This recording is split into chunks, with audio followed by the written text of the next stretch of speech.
L'homme ne vivra pas de pain seulement, mais de toute parole qui sort de la bouche de Dieu. Voici votre moment de méditation quotidienne. Pour mieux connaître Jésus-Christ.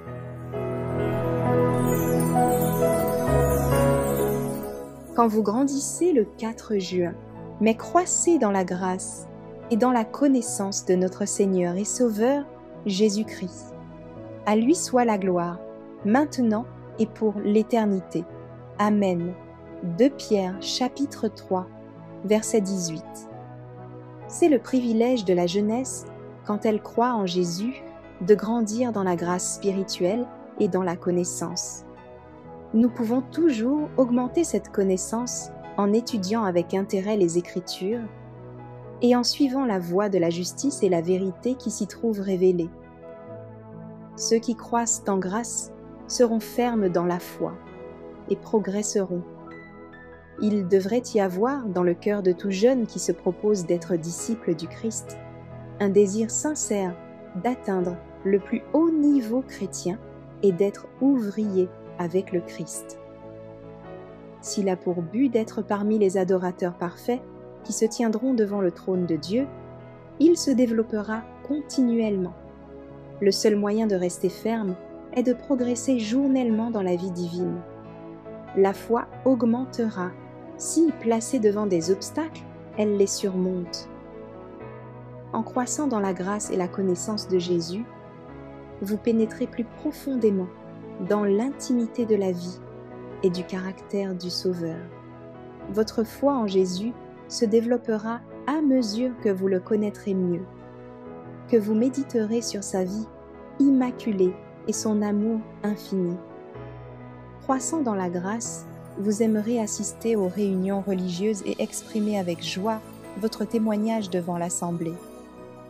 Dieu peut rendre le jeune homme prudent et donner aux enfants la connaissance et l'expérience. Ils peuvent croître en grâce quotidiennement. Visez haut dans la vie, comme le firent Joseph, Daniel et Moïse.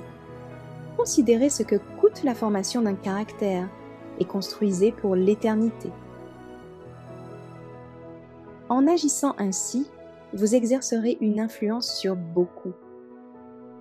Quelle force une parole d'espoir, de courage et d'exhortation en bien peu communiquer à celui qui descend la pente du mal. La fermeté que vous manifestez en pratiquant de bons principes aidera d'autres âmes à prendre une bonne direction. Il n'y a pas de limite en bien que vous pouvez faire.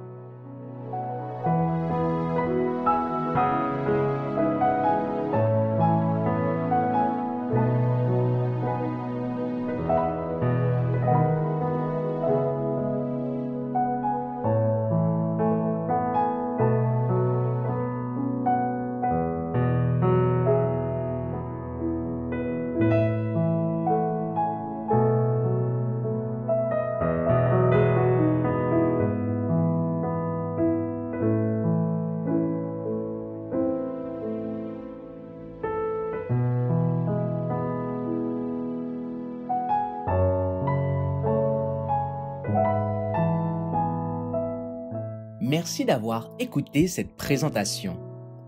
Assurez-vous de nous rejoindre demain pour votre moment de méditation quotidienne avec lereste.org.